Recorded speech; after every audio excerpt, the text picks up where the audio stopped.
Hey Mo. Hey, mommy. Okay. Let's do like a little fun relationship talk. Oh, fun. Yeah. Yeah. No, it's fine. It's fine. Like, do you believe in love at first sight? Yes. You do. Is it love at first sight or attraction at first sight? Because you're attracted, so yeah, I'm in love. Okay, so like when we say on first sight, it's like Like on when you site. on site, I love you. Like you him.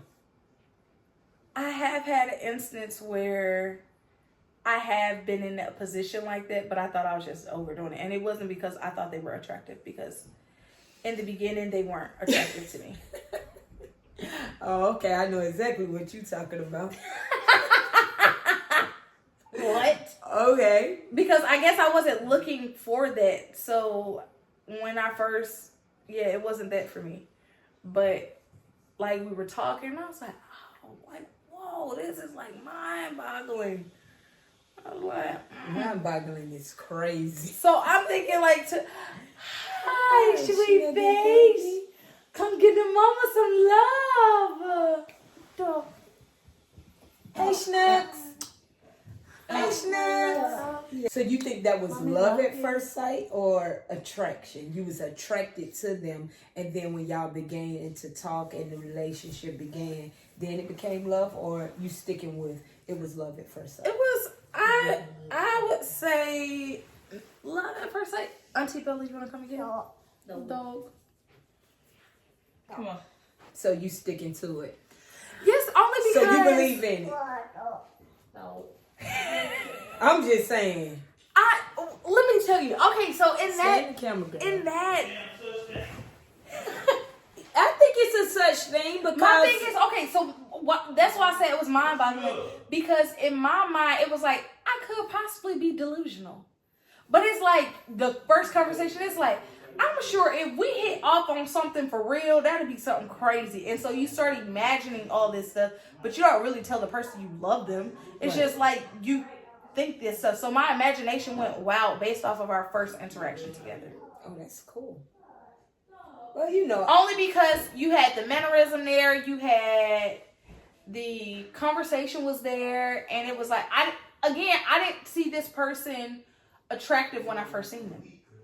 So it wasn't your usual type. Right. So it was way out of my normal. And so for that, it was just like, yeah, no, not you. Are you still with this person? Oh, okay. That's what's mind-boggling. You gotta say that about your man. No, stop. That's what's mind-boggling. Letitia, don't do that.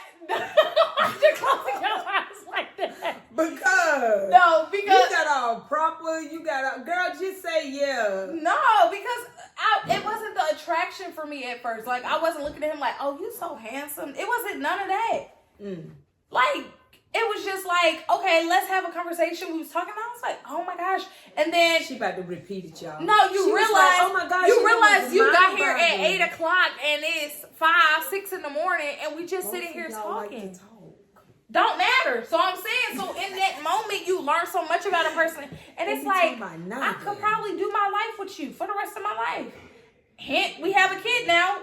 I have to do my life with you for the rest of my life. We're like literally tied for the rest of our lives. Right. So maybe I should stop thinking stuff like that about people. You gonna have my baby next? I'm a good mother. Okay. But yeah, so I do believe it can happen, because when I first laid eyes on Dad, it was an initial attraction, and it was like, yeah, we didn't have all that deep conversation. I guess y'all were 10. So what y'all gonna talk about? It was deep. It was deep. And pies and mud pies that y'all was eating? Yeah. It was deep conversation for 10-year-olds, and we've been friends, and we were friends. So I do believe in love at first sight, but I think it's not, oh, I love you at first sight. It's I'm attracted to you upon seeing you, because the first thing you see the first thing it is you see them, then you communicate with them. So I don't know, but you probably can't feel that little spark and be like, I just don't remember. Okay, so y'all let us know down in the comments below if that has ever happened to y'all. Y'all see somebody for the first time. Is it love at first sight or is it lust at first sight? Right. It's a difference. Clock it. Clock. What's your next question, Letitia? Okay. What's your definition of a healthy relationship? Do you know what a healthy Communication. I agree. Top tier. I agree. Because without communication, everything else, it fails. Because how can you say you love me and you can't communicate with me? Like, oh, I love you, but we always arguing. We're not even on the same page. It's like we're enemies in this sense. So, like, I don't even understand you. So how can you love somebody you don't understand? So you have to be able to communicate, because that's the biggest thing. Communication. So that's you want to add? What was the question? See, look at me. Forget, and I can't even communicate well. What was the thing? It was, what is a healthy relationship to you? Like, I believe communication, that sets the foundation for everything. Right. Because based off of your communication, everything else flows. And that's I the respect comes with that, agree, and everything else. So communication would be I agree, the foundation. Because if we could communicate, now that I can trust you at your word, I can trust that we can talk about any and everything. And so be respected, because respect goes into that. Seeing a person for who they are, and whoever getting the ice, right? Yeah, so, yeah. So, but yeah, because then that comes down to making sure, and not just because it's always ideal, or people always make it seem like it's just the woman that has to be happy in the relationship, when in fact it's a two-way street. So everybody should be making sacrifices when it comes to pleasing the partner. You know, I have a difference of opinion, just on the word that you use, sacrifice. And let me explain, because I don't think when we're in relationships, we should have to sacrifice. That means you have to give something up, or you have to withhold something. Okay, let's not say sacrifice. Let's say compromise. I don't say compromise either. I like to say I accommodate. Okay, because, and that's also fine. You know, so, and that's what I is also fine. That's what I was going to say in my part of what I think a healthy relationship is accommodation. You know, and I'm not saying what you said is wrong. We like to say accommodate, because we've been talking here lately. We don't want to lose ourselves or sacrifice who we are by pleasing you, because then in return, I'm not happy. And then I've lost something that's, you know, that's a part of me. I had to compromise something within me instead of just accommodating you and your needs. As long as it doesn't take away from me, because first I have to be happy. I have to be a whole person before I can share my life with someone. Right. Before you please anybody else, you have to make sure that you're okay. That's why it's like everybody's like, oh, everybody's always looking out for themselves, but I was looking out for you.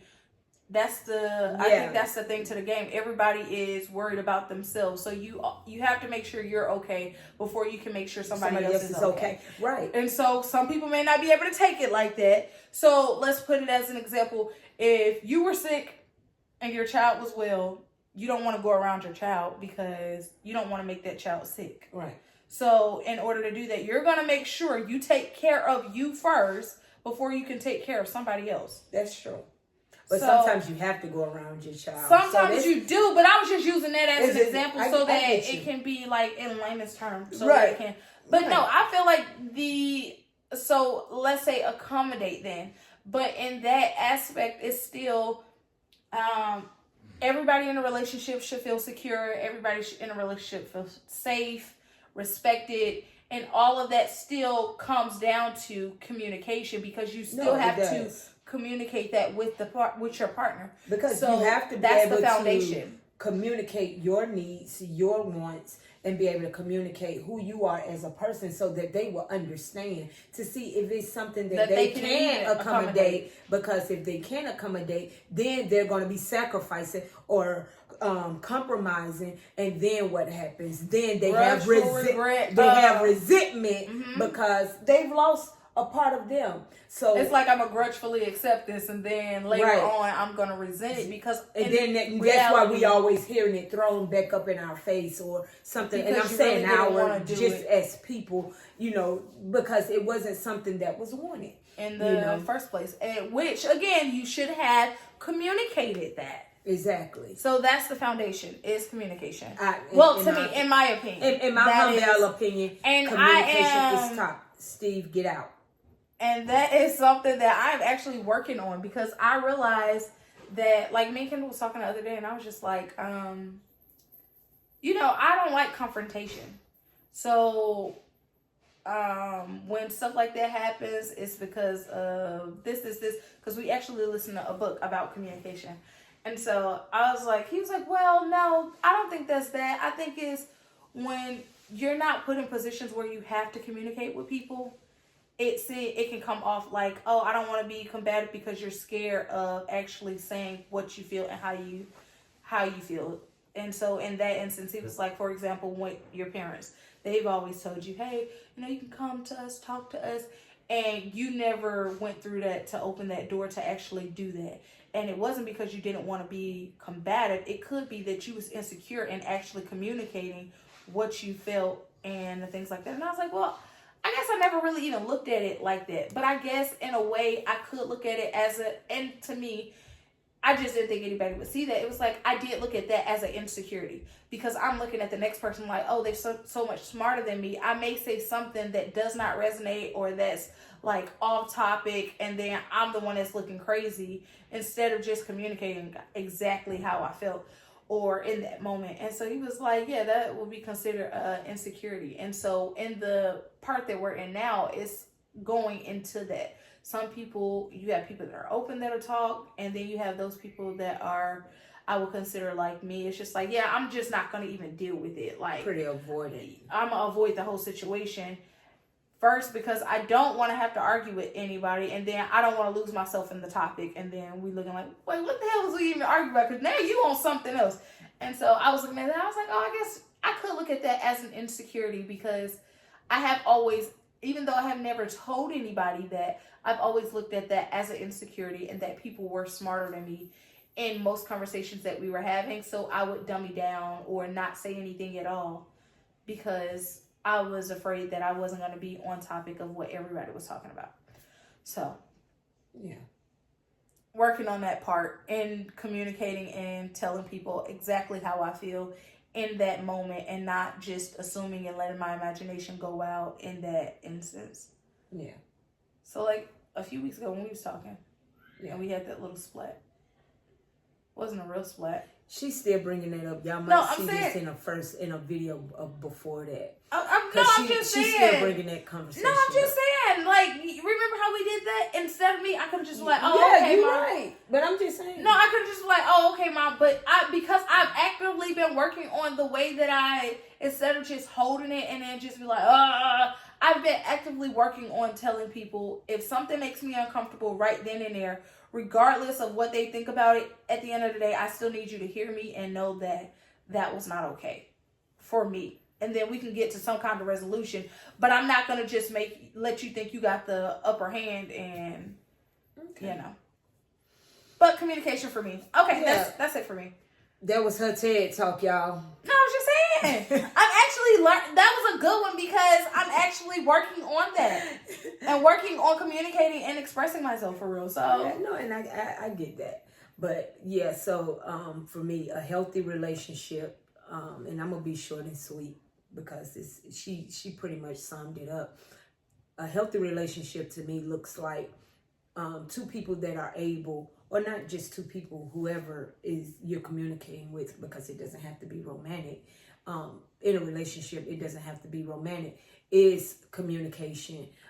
My second thing is being able to accommodate, which lies within communication, as well as, you know, trust, that respect, all that stuff. It falls under the under it falls under the umbrella of communication. Right. So I think a healthy relationship is two people being able to communicate, express themselves fully, and being understood, or if not even understood, being accepted in their opinion, or how they are is being accepted, and you're able to move through life. Healthy does not always mean that it doesn't have bumps. It doesn't, you know, that it's always the yellow brick road, that it's always smooth sailing or anything like that. Some construction that needs to be done. Right. So the healthy parts, the healthy comes in with how do you deal with those obstacles that comes? Right. How do you respond?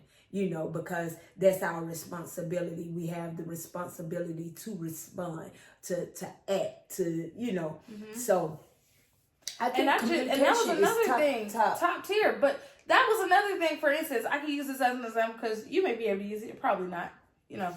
But like, for instance, I realize that I get overstimulated when it's a conversation that I don't want to have. And so with that, I'm going to either start yelling, cussing, and just being like over dramatic. So let us know down in the comments how y'all feel about it, and what do y'all see on healthy relationship being? What did we miss? And did you see love at first sight when you met your partner? Yeah. So as always, thank you guys for watching this video. Make sure you like, comment, share, and subscribe. And as always, we'll see you all in the next video. Bye.